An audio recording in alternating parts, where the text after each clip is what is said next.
नमस्कार। लखनऊ से बड़ी राजनीतिक खबर सामने आ रही है। विधानसभा के आगामी सत्र से ठीक पहले समाजवादी पार्टी के विधायकों ने पार्टी मुख्यालय में एक अहम बैठक की। इस बैठक की अगुवाई खुद सपा अध्यक्ष अखिलेश यादव ने की। बैठक में अखिलेश यादव ने सभी विधायकों को कल से शुरू हो रहे विधानसभा सत्र को लेकर अहम दिशा निर्देश दिए। उन्होंने साफ कहा कि सपा जनता से जुड़े मुद्दों को पूरी मजबूती के साथ सदन में उठाएगी। बैठक के बाद समाजवादी पार्टी के deputy chief whip R K. Verma ने बीजेपी सरकार पर निशाना साधा है। उन्होंने कहा कि सपा के मुद्दे लंबे समय से स्पष्ट हैं, बेरोजगारी, बढ़ती महंगाई और वंचित वर्गों की उपेक्षा।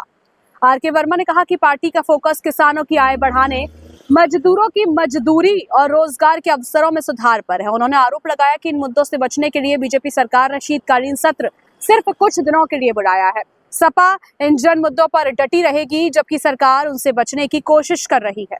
देखिए, हमारे मुद्दे तो पुराने हैं। हमारा मुद्दा बेरोजगारी का मुद्दा है, हमारा मुद्दा महंगाई का मुद्दा है, हमारा मुद्दा जो भारतीय जनता पार्टी की सरकार पिछड़े दलित अल्पसंख्यक की हकमारी कर रही है, उनके आरक्षण में विसंगतियां कर रही है और प्रदेश में जो भ्रष्टाचार बढ़ाने का काम किया है, हमारा मुद्दा वो पूर्ववत बना रहेगा। किसानों की आमदनी का मुद्दा हमारा है, वो बना रहेगा।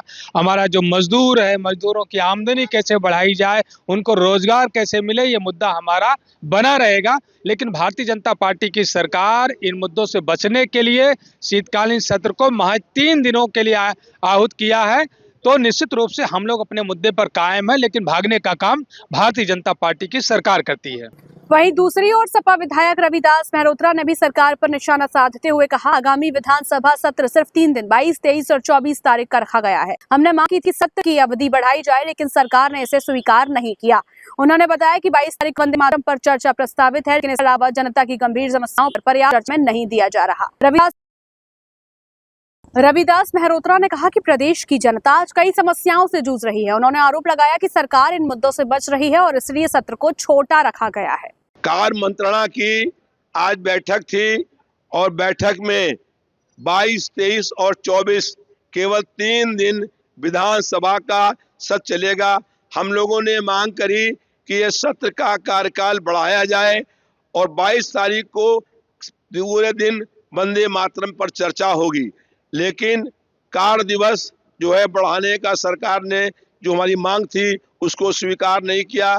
25 करोड़ की जनता का ये प्रदेश है, इसमें जनता बहुत समस्याओं से परेशान है।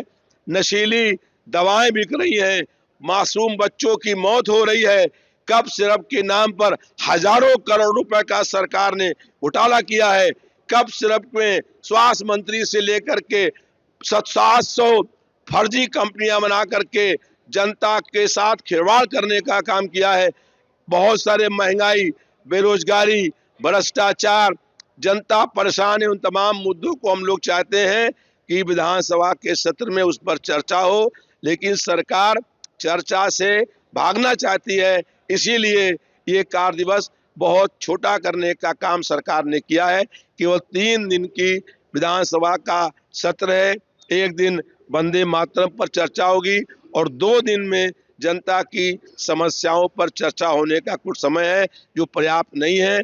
हम लोगों की मांग है कि इसका कार्य दिवस बढ़ाया जाए। सूत्रों के मुताबिक अखिलेश यादव ने विधायकों से कहा कि वे पूरी तैयारी के साथ सदन में उतरे और सरकार को जन विरोधी नीतियों पर जवाब देने के लिए मजबूर करें।